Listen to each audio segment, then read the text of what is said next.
Hello everyone, today I want to look at many of the fundamental improvements we are working on. Let's get right into it. Many of you give us wonderful comments about our recent driving physics implementation. So to improve on this, we are currently working on sound effects for engine noise and different collision instances to further elevate the driving immersion.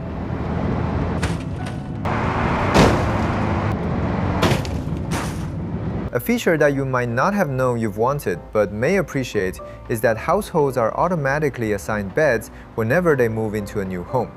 Of course, you can always manually change which members sleep in certain beds, but it's nice to know you don't have to assign them yourself every single time.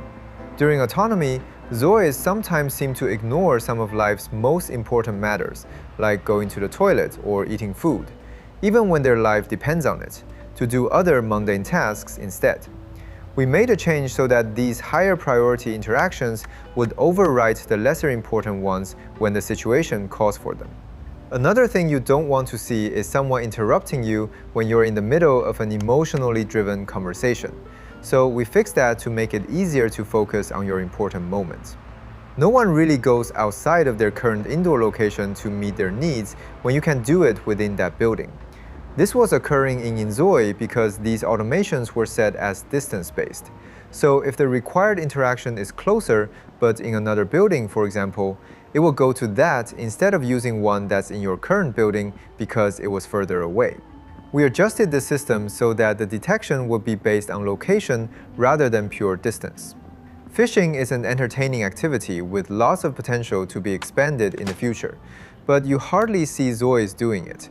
So we added this as an option for NPC autonomy, making it easier to spot more fishing enthusiasts around the city.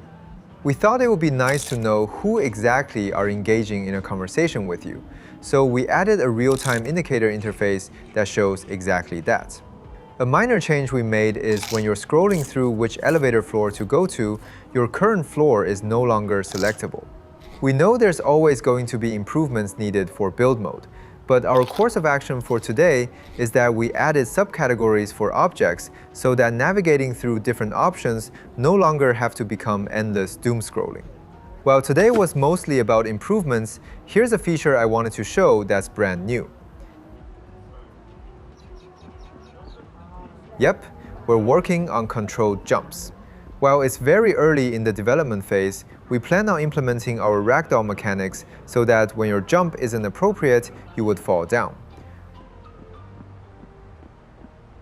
We're working on useful applications too, like when you jump down to a swimming pool, your Zoid will automatically switch to swim mode. What other applications would you like to see implemented with this feature? Let me know down in the comments. I hope you all liked what we shared in today's video. We're always working on improving the fundamentals of the game so that your various experiences feel as complete as we can possibly make them. Please continue to share what other components we can work on to make them better for the future. I hope you all have a wonderful weekend, and I'll see you in my reply next week. Bye!